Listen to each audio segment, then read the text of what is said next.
A man from the future. The first cock had barely crowed when the strange man appeared at the dusty junction of Igbemo village.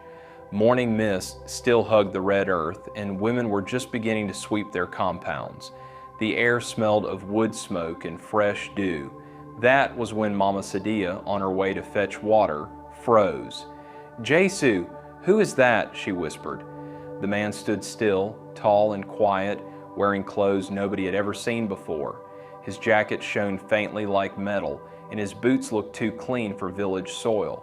His eyes moved slowly as if he was memorizing every hut, every tree, every face. It was as though he had waited his whole life to see this place. Children gathered first. "Is he a soldier?" one asked. "Maybe he's a ghost," another whispered. Baba Kola, the village elder, approached carefully with his walking stick. "Good morning, stranger," he greeted. "Where are you coming from this early?" The man hesitated. His voice was soft but steady. "My name is Tunde." "From which town?" Baba Kola asked. Tunde looked up at the sky. "From the future." The old man laughed nervously. "Ah, you think we are children?" But Tunde did not smile. His eyes carried deep sadness. Slowly, villagers gathered around.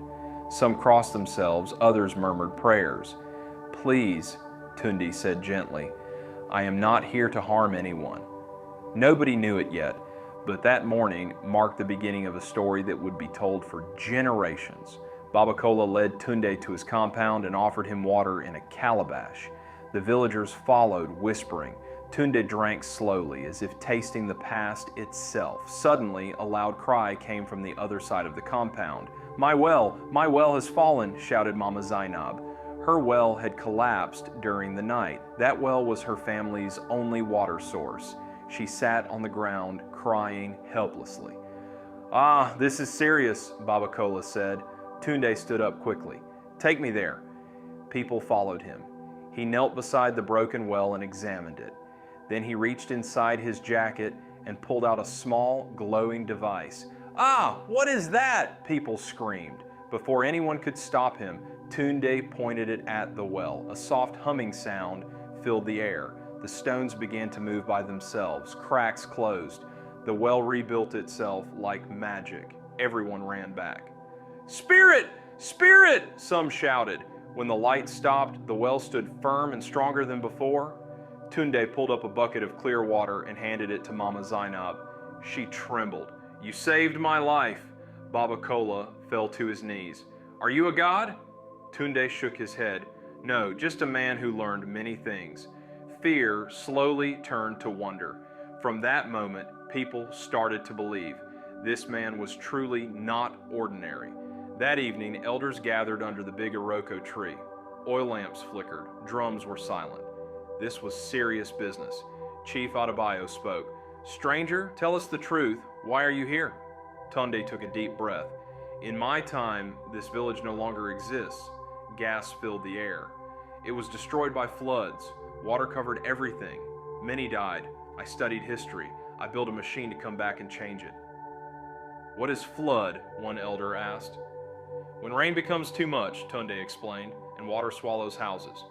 The elders shook their heads. Rain was a blessing. How could it kill? "You cut too many trees," Tunde continued. "You block water paths. The earth cannot breathe." Silence. Chief Adebayo nodded slowly. "So you came to save us?" "Yes." "If you are lying, ancestors will judge you," the chief warned. Tunde bowed. "I am ready." By morning, the whole village knew. People argued everywhere. "He is a blessing," Mama Sewa said. "He is a demon," Pastor Joshua shouted in church. Sola, a hot-headed farmer, gathered men.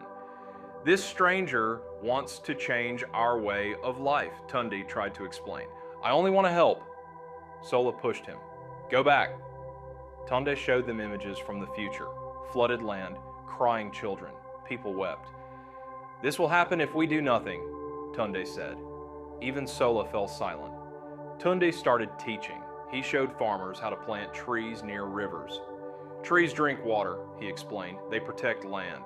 He helped youths dig proper gutters. Kunle followed him everywhere. "In your time, do people still farm?" Kunle asked. "Yes," Tunde smiled, "but smarter." He built a simple irrigation system. Crops flourished. People marveled, but Sola secretly plotted.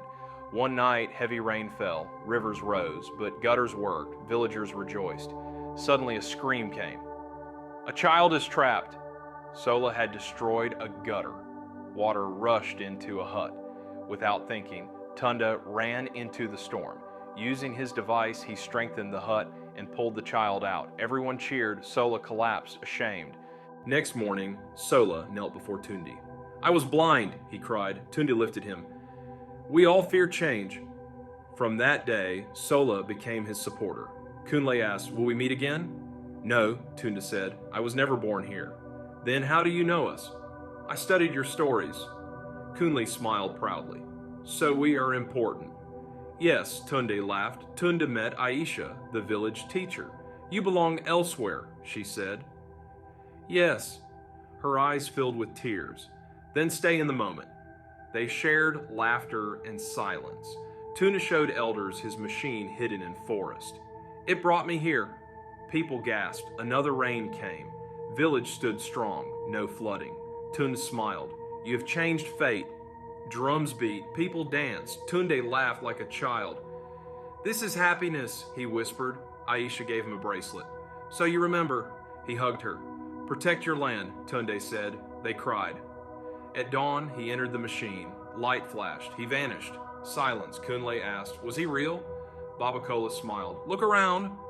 Village flourished, trees tall, rivers clean, children learned. The man from the future. Kunle became a scientist, inspired by Tunde. In the future, Tunde read a book. Igbimo survived. Tears fell. "We did it,"